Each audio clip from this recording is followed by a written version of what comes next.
මිනිස් වර්ගයාගේ අනාගතය තියෙන්නේ පෘථිවියෙන් පිටතද?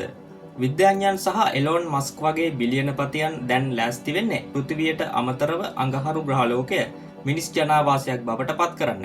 හැබැයි මේක හිතන තරම් ලේසි වැඩක් නෙවෙයි. අඟහරු ලෝකයේ තියෙන ලොකුම ප්‍රශ්නය තමයි ඒකේ මිනිස්සුන්ට හුස්ම ගන්න ඔක්සිජන් නැති එක. ඒ වගේම අධික ශීතල. මේක විසඳන්න විද්‍යාඥයන් අපූර්ව සංකල්පයක් ඉදිරිපත් කරලා තියෙනවා. ඒක හඳුන්වන්නේ ටෙරාෆෝමින් කියලා.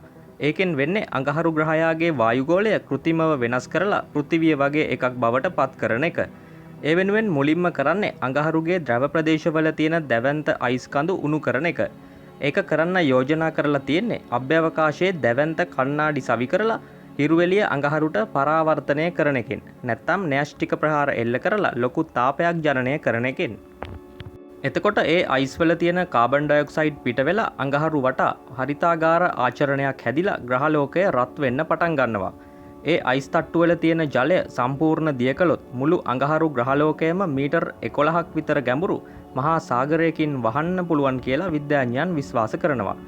ඉතින් ඒ විදිහට සාගර නිර්මාණය කරලා පෘථිවියෙන් අරගෙන යන විශේෂ බැක්ටීරියා හා ශාක මගින් ඔක්සිජන් නිපදවන්න තමයි විද්‍යාඥයන් බලාපොරොත්තු වෙන්නේ.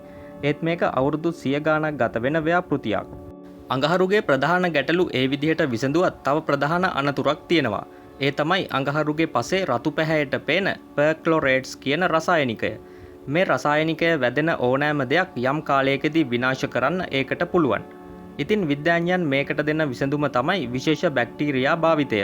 පෘථිවියේ ඉන්නවා පර්ක්ලොරේට්ස් ආහාරයට අරගෙන ඒවා විනාශ කරලා ඔක්සිජන් හා ක්ලෝරයිඩ් බවට පත් කරන බැක්ටීරියා වර්ග. එක වර්ගයක් තමයි ඩෙක්ලොරෝමෝනාස්. ඉතින් මේ බැක්ටීරියාව අඟහරුවල ව්‍යාප්ත කිරීමෙන් තමයි විද්‍යාඥයන් මේ ගැටලුවට විසඳුම් හොයන්නේ.